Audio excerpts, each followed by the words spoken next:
Good afternoon, everyone. My name's Julian. I'll be presenting alongside today with Raphael and Spencer, and our capstone project was revolving MindSphere.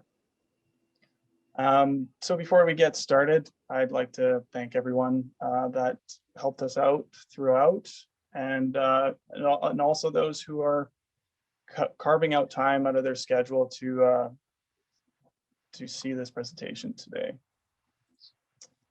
All right, so today we'll be covering a little bit of a refresher with a problem statement.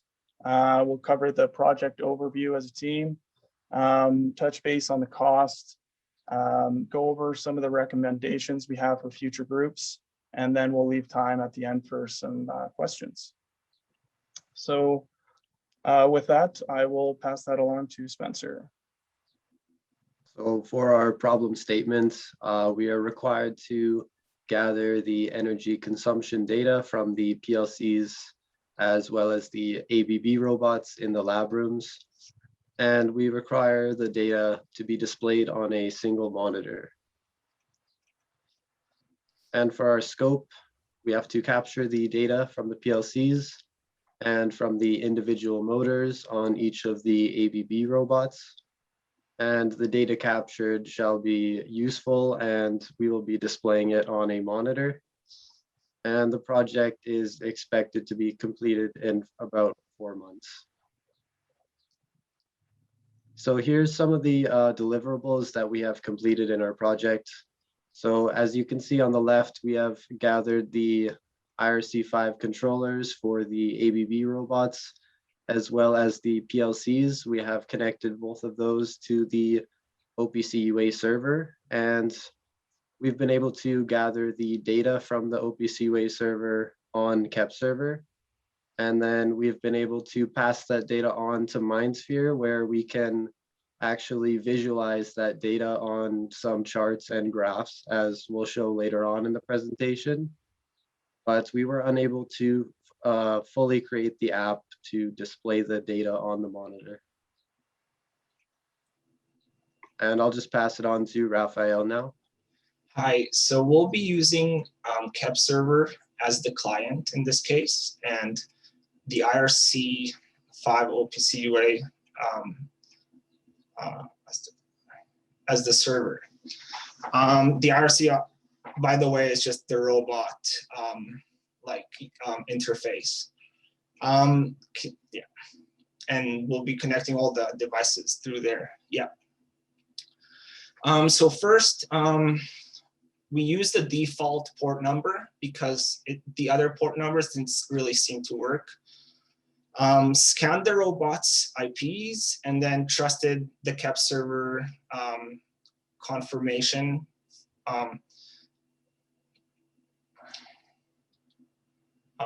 Can you go to the next one? So we also had to trust within KEP server all the IRC5 confirmations as well. And the IRC5, those are, so that's the robotic server. Next.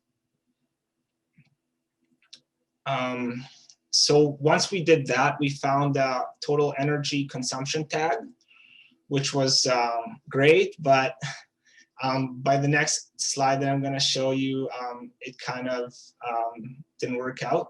Can you, yeah. So once we were in the quick client, the tag showed a bad signal, which later on in the MindSphere wouldn't really connect because we noticed that all the bad signals within this client that this client was showing were not available for the MindSphere mining. And we assumed that robotware, the current robotware that we have doesn't work with the KEP server, sorry, with the IRC5 robot interface. Sorry. Next. Okay, so at this point of the project, we've collected the data from the robots. We've analyzed the different tags with the client, and now we're moving into the overall umbrella of MindSphere. So MindSphere in itself is a leading industrial IoT service that allows you to connect assets, upload the data to the cloud, collect, monitor, and analyze data in real time. And from that, you can gain insights depending on what you're looking for. So before continuing, this is kind of a look at the data mapping that is required. So in this one, our physical asset, which is considered the MindConnect Nano, which is provided by Siemens, the manufacturer and designer of MindSphere, is a necessary unit in the network landscape. So the first thing that you have to do, which we've done, is define the data sources and mine them and allow MindSphere to communicate with them. Now, the separate part of the project was to create the virtual architecture within MindSphere. Now, how that works is that you have to create variables that associate with your data points. So for instance, in this example, we would have used total energy consumed and then created a virtual variable linked to that. And then we can create these aspect blocks that define groups of variables that you are looking for. So for instance, if the total energy consumption tag was not available to us, you would be able to cross-reference that with different variables such as the input of voltage, time, etc. And then you can link that to different groups of variables mentioned as aspects, which then you have to link into your asset. Now, your virtual asset is the digital representation of your field asset. So in this case, it would be our digital representation of our ABB robot or PLC. Moving on. This is a snapshot of the actual data sources that we've linked. So in our lab, we have HAL, which is an ABB robot, and you can see here that we've connected and linked the data tag into MindSphere. However, the actual data is not able to be pulled into MindSphere. And the indicator would be the green light. Red light here is indication of some sort of connection issue. Now, in MindSphere, this is how you are data mapping. So what you're doing is you are physically dictating the pathway of where you want that tag to link to which variable in which aspect of which asset. So, oops, sorry, this was in the way. Now, finally, we get to our fleet manager. Now, this is a separate app within MindSphere, and this is where we get to select different variables depending on your asset and analyze them, cross-reference them, and you can even add rules. So if-then statements to create analytics. Unfortunately, we weren't able to get to that point. However, in this screen capture, we were able to capture the actual position of different robotic motors in the HAL ABB robot. So we were super excited about this. This took, I know it's only a couple of lines to you guys, but this was 4 months of hard work and headaches. So we're very proud of the work that we've done. And from here, we'll touch base on the cost with Spencer. All right, so cost estimation for our project, we estimated it to be total around $50,000. And for the MindSphere, the initial cost was $11,500 with a $6,500 license annually. And we estimate about 326 total man hours on our project. So some benefits of our project in the industry. So we have process optimization, which in turn can help to reduce the cost of the operations. And we also have the predictive maintenance capabilities, which could help to prevent possible hazards or malfunctions in the system. And also it can help with power management, which can greatly reduce the cost of the energy consumption for your system. And yeah, so on our conclusion, we estimate we completed about 80% of the project. We were just unable to gather the actual data from the energy consumption tag onto MindSphere.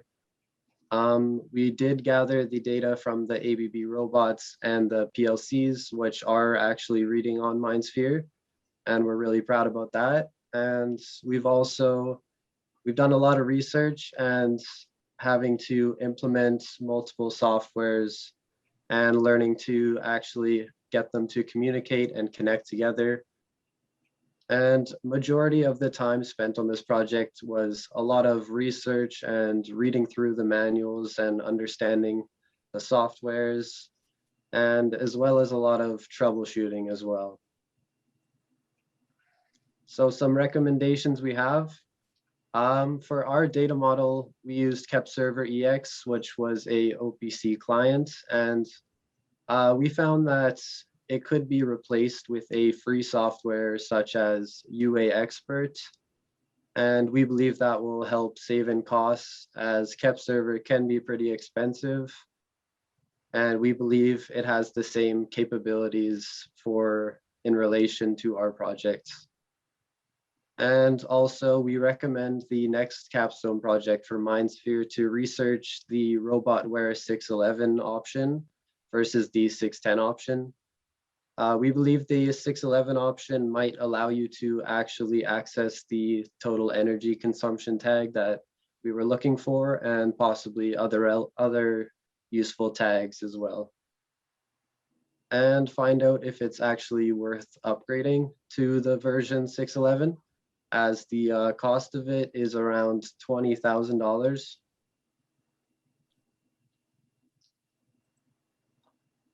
And that brings us to the conclusion of our presentation. Thank you guys so much for your time. I know we're all tired at this point, but in a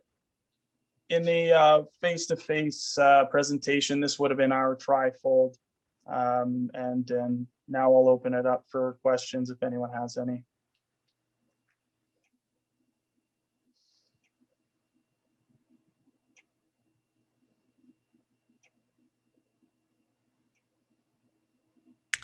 Julian, this is a big project. It's not a traditional thing that I would give a technologist. So kudos to your team for doing this. But that being said, if you were to do this over again, what would you do differently? Hindsight, what would you do differently? Ooh. I think when we were going into this project, a lot of the softwares made available by SAIT kind of predetermined our path as to how to lay out our network and how to connect the communications. I would probably take more time to evaluate all the options on the market and maybe try to lobby our client, in this case yourself, towards better cohesive options. Also, leaving the students with all the information that we've gathered, they could pick up right from where we left off. So once they follow our tutorials, they'll be able to understand and maybe hopefully pick up where we left off. Yeah. So thank you. All right, thank you. Yeah, thank you.